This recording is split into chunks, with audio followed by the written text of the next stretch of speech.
নিজেকে সস্তা বানাতে না চাইলে এই ৫টি কথা অবশ্যই মনে রাখবেন। নাম্বার ১, গায়ে পড়ে কখনোই কারো উপকার করতে যাবেন না।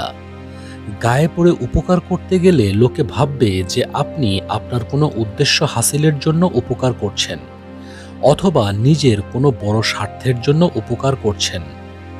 এজন্য কখনোই গায়ে পড়ে কারো উপকার করতে যাবেন না। নাম্বার ২, আপনার কোনো সহপাঠী অথবা বন্ধু অথবা অন্য কেউ ডাকা মাত্র আপনি হাজির, এরকম মনোভাব থেকে থাকলে আজকেই সেটা ত্যাগ করুন। কারণ কেউ ডাকা মাত্রই আপনি যদি সাথে সাথে হাজির হন, তার মানে হচ্ছে আপনার সহজলভ্যতা অনেক বেশি, আর এ কারণে আপনার কোনো মূল্য থাকে না সহপাঠী অথবা বন্ধুদের মাঝে। তারা আপনাকে সহজলভ্য মনে করে থাকে। এই জন্য প্রায়োরিটি অথবা প্রয়োজনীয়তার মাপকাঠির উপর ভিত্তি করে রেসপন্স করুন। নাম্বার ৩, জোর করে কখনোই অন্যের জীবনে নিজের অস্তিত্ব খুঁজতে যাবেন না। যে আপনাকে সত্যিকার অর্থে ভালোবাসে, সে এমনিতেই তার জীবনে আপনাকে স্থান দেবে। এজন্য যদি কেউ আপনাকে ইগনোর করে, আপনিও চেষ্টা করুন দূরে সরে আসতে।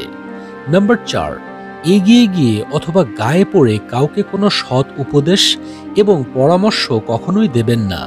কারণ আপনি গায়ে পড়ে কাউকে পরামর্শ বা উপদেশ দিতে গেলে তারা এটাকে সহজলভ্য হিসেবে ধরে নেয় এবং অনেকের কাছে এটা বিরক্তির কারণ হতে পারে।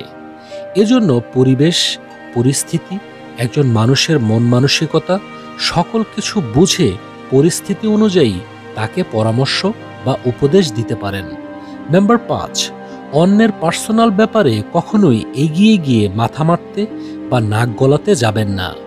এমন অভ্যাস আপনাকে অন্যের কাছে মূল্যহীন করে তোলে এবং একটা সস্তা মানুষ বানিয়ে ফেলে।